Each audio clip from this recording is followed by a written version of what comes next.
Hello everyone, welcome to my channel A Lesson for You। Friends, आज के video में हम बहुब्रीहि समास का अध्ययन करेंगे। आइए सबसे पहले हम बहुब्रीहि समास की परिभाषा देख लेते हैं। जिस समास के समस्त पद में कोई भी पद प्रधान ना हो बल्कि दोनों पद मिलकर किसी तीसरे पद की ओर संकेत करते हैं, वहां बहुव्रीहि समास होता है। इस परिभाषा से दो बातें स्पष्ट होती हैं कि इस समास के दोनों में से कोई भी पद प्रधान नहीं होता बल्कि दोनों पद मिलकर जो समस्त पद बनाते हैं वह प्रधान होता है और समस्त पद किसी अन्य अर्थ में प्रयुक्त होता है। कहने का अर्थ है कि बहुव्रीहि समास के समस्त पद के दोनों पद न तो पूर्व पद और न ही उत्तर पद प्रधान होता है बल्कि इन दोनों पदों से मिलकर बना समस्त पद ही प्रधान होता है और यह समस्त पद भी जो इसका शाब्दिक अर्थ है उसको व्यक्त न करके किसी और तीसरे अर्थ को स्पष्ट करता है। आइए इस बात को उन उदाहरण से समझ लेते हैं जो आपकी स्क्रीन पर दिखाई दे रहे हैं। आपकी स्क्रीन पे ये एक समस्त पद है वीणा पानी। इस समस्त पद का पहला पद है वीणा और बाद का पद यानी कि उत्तर पद है पानी। यहाँ पर वीणा एक वाद्य यंत्र का नाम है और पानी एक शब्द का अर्थ होता है हाथ। अब इस समस्त पद का समास विग्रह होगा वीणा है हाथ में जिसके। लेकिन यहाँ बहुव्रीहि समास में ना तो वीणा शब्द की प्रधानता है और ना ही पानी शब्द की, बल्कि दोनों पद मिलकर एक अलग विशेष पद की ओर संकेत कर रहे हैं और वह पद है सरस्वती।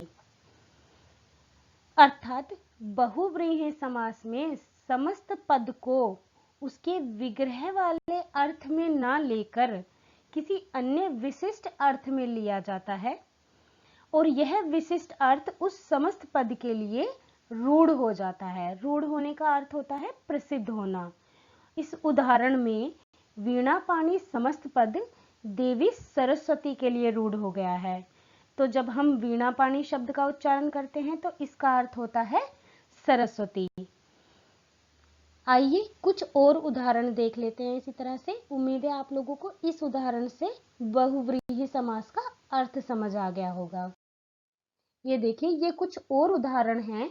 इसमें मैंने समस्त पद दिए हुए हैं ये एक तरफ और ये इनका समास विग्रह है और जो ये रेड कलर में पद दिए हुए हैं ये समस्त पद के वो विशिष्ट अर्थ हैं जो बहुव्रीहि समास स्पष्ट करता है। जैसे सबसे पहला उदाहरण है एक दंत। इसका समास विग्रह होगा एक है दंत जिसका। लेकिन बहुव्रीहि समास में समास विग्रह को महत्व नहीं दिया जाता बल्कि समस्त पद जिस विशिष्ट अर्थ की तरफ संकेत कर रहा होता है वह महत्वपूर्ण होता है। तो यहाँ पे एक दंत शब्द का से हमें गणेश जी के होने का भाव प्रकट होता है। तो यहाँ पे एक दंत का अर्थ है गणेश। इसी तरह चतुर्मुख। चतुर्मुख का समास विग्रह होगा चार है मुख जिसके। लेकिन यहाँ पे ये महत्वपूर्ण नहीं है, यहाँ पे महत्वपूर्ण है ब्रह्मा, क्योंकि चतुर्मुखी शब्द ब्रह्मा के लिए रूढ़ हो गया है या प्रसिद्ध हो गया है। इसी तरह गिरिधर। गिरिधर को श्री कृष्ण जी के लिए रूढ़ हो गया है। पीतांबर विष्णु जी के लिए है। श्वेतांबरी सरस्वती देवी के लिए है। महादेव भगवान शिव के लिए है और अजातशत्रु एक विशेष योद्धा के लिए जो जिसका कोई शत्रु पैदा नहीं हुआ है। यहाँ हमने सभी उदाहरणों से समझा कि इन सभी समस्त पद का एक विशेष अर्थ होता है जो इन समस्त पद को स्पष्ट करना होता है और यही बहुव्रीहि समास की विशेषता है कि बहुव्रीहि समास में समस्त पद किसी अन्य अर्थ विशिष्ट अर्थ की तरफ संकेत करता है। इसमें समास विग्रह जो होता है उसका कोई महत्व नहीं होता। अभी मैंने आपको बहुव्रीहि समास के परिभाषा और उदाहरण बताए।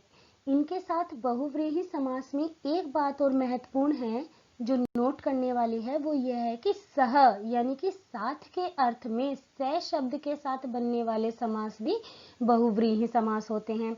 इसे भी उदाहरण से समझ लेते हैं। जैसे सपरिवार है, इसमें स साथ के अर्थ में है यानी कि परिवार के साथ है जो, तो यहाँ पर भी बहुव्रीहि समास होगा।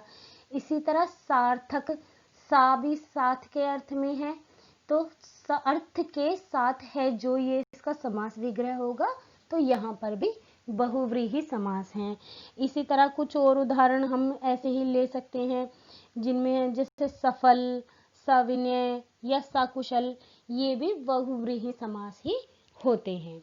अब हम बहुव्रीहि समास को पहचानने की ट्रिक बता देते हैं। एग्जाम में क्या होता है, जब आप बहुव्रीहि समास से संबंधित प्रश्न आता है तो यहाँ पे हमें एक बात ध्यान रखनी है कि ईश्वर से संबंधित जितने भी विशिष्ट प्रकार के नाम हैं वो सभी बहुव्रीहि समास के अंतर्गत आते हैं। जैसे कि अभी हमने एग्जाम्पल में भी आपको बहुत सारे नाम बताए, इसके अलावा कुछ और नाम भी हम बता देते हैं, जैसे गजानन, चतुर्मुख, नीलकंठ, त्रिलोचन, मुरलीधर, महादेव, इस तरह के नाम बहुव्रीहि समास के अंतर्गत ही आते हैं।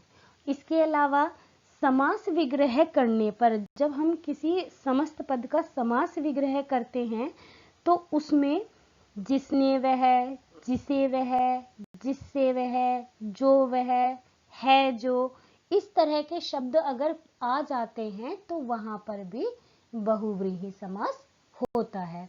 उम्मीद है आप लोगों को बहुव्रीहि समास अच्छे से समझ में आ गया होगा और इसकी ट्रिक भी समझ आ गई होगी। फ्रेंड्स, आपको हमारा ये वीडियो कैसा लगा कमेंट करके ज़रूर बताइएगा, और साथ ही अगर आपने मेरे चैनल को सब्सक्राइब नहीं किया है तो सब्सक्राइब कर दीजिएगा और बेल आइकन को दबा दीजिएगा, ताकि आने वाले वीडियोस की नोटिफिकेशन आप लोगों को मिलती रहे। इस वीडियो के अगले पार्ट में आपसे फिर मुलाकात होगी समास के अगले भेद के साथ। तब तक के लिए नमस्कार।